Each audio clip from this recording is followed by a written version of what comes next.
The last one I saved for you, Tyler, because I feel like you're a friend.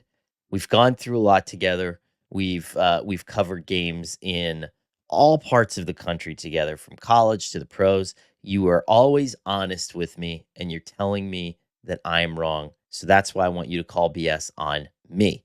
I have a standing bet with friends that Russell Wilson will start at least 10 games this year, possibly 12, and that we won't see Jaxson Dart until very deep into the 2025 season.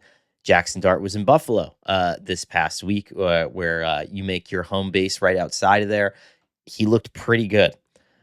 Are you calling BS on my thought that Russell Wilson makes it almost the entirety of this season? I love you, Connor. But if we were at Chuck's at Syracuse on a Friday night, I had a few choice words for you. Dead ass wrong.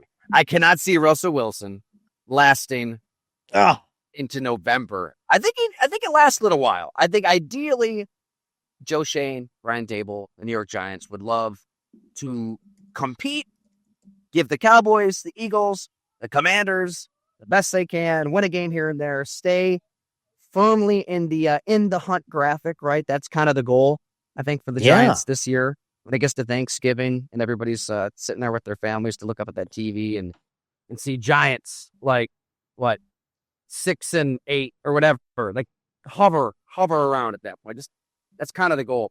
But I think even if they're in that hover zone, I think that there'll be enough red flags and enough signs from Russell Wilson's game that if he's not like cooked and washed and completely finished, he's not close to what he once was. I mean, even last year with the Steelers, I took it hook, line, and sinker when they torched Cincinnati. Like, didn't really look close enough at that Cincinnati defense, probably. I'm like, oh, man, this is a formula that can work for Russ Wilson at this point of his career.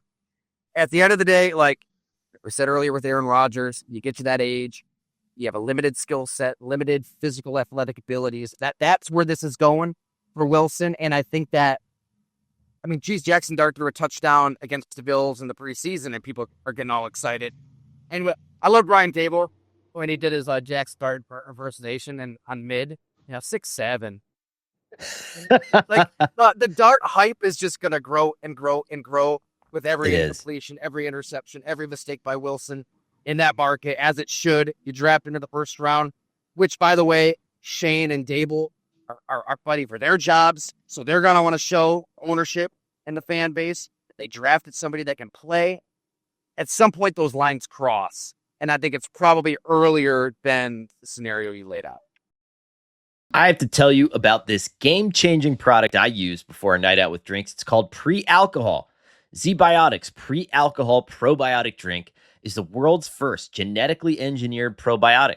It was invented by PhD scientists to tackle rough mornings after drinking. Here's how it works. When you drink, alcohol gets converted into a toxic byproduct in the gut. It's a buildup of this byproduct, not dehydration, that's to blame for rough days after drinking. Pre-alcohol produces an enzyme to break this byproduct down. Just remember to make pre-alcohol your first drink of the night. Drink responsibly, and you'll feel your best tomorrow. Guys, I brought this down to our Summerfest, handed it out to all my friends, and everyone was just at the top of their game all week. No matter how much fun they were trying to have at the beer tent, going out and getting drinks or whatever, everyone was looking great and feeling great. So believe me, it's the real deal. The final days of summer are here for you to enjoy, whether you're headed to the beach, camping in the woods, or squeezing out one last vacation road trip. Don't forget to bring Zbiotics Pre-Alcohol Probiotic Drink. Drink a pre-alcohol before drinking and enjoy every day of summer to the fullest. Go to zbiotics.com/MMQB to learn more and get 15% off your first order when you use MMQB at checkout. Zbiotics is backed with 100% money-back guarantee, so if you're unsatisfied for any reason, they'll refund your money, no questions asked. Remember to head to zbiotics.com/MMQB. Use that code MMQB at checkout for 15% off your order. I look at the schedule and you start the season with back-to-back road games against the Commanders and the Cowboys, and then you have the Chiefs and the Chargers, which two excellent defenses. The Chiefs are in prime time on Sunday Night Football. None of those games you would want Jaxson Dart to play in, I would assume, if you're the Giants. If you're trying to really just get this thing off the ground in a stable fashion. The first game that I might play him against is Sunday, October 5th against the New Orleans Saints. It's on the road. It's indoors. Conditions are probably a little bit more suitable. It's a bad team, right? Just for Jaxson Dart to kind of get off the ground. He can probably have a lot of family, as as your Ole Miss guy. You can have a lot of your people down there, right? Maybe it feels familiar. After that, you have a short rest trip. Or you have a short rest home game against the Eagles. Again, I don't want him against Vic Fangio yet. You have Vance Joseph at Denver. Then you get the Eagles again. So twice in about the span of 20 days, you have the Eagles. Then the 49ers. I guess then maybe Sunday, November 9th against the Bears at Soldier Field, possibly.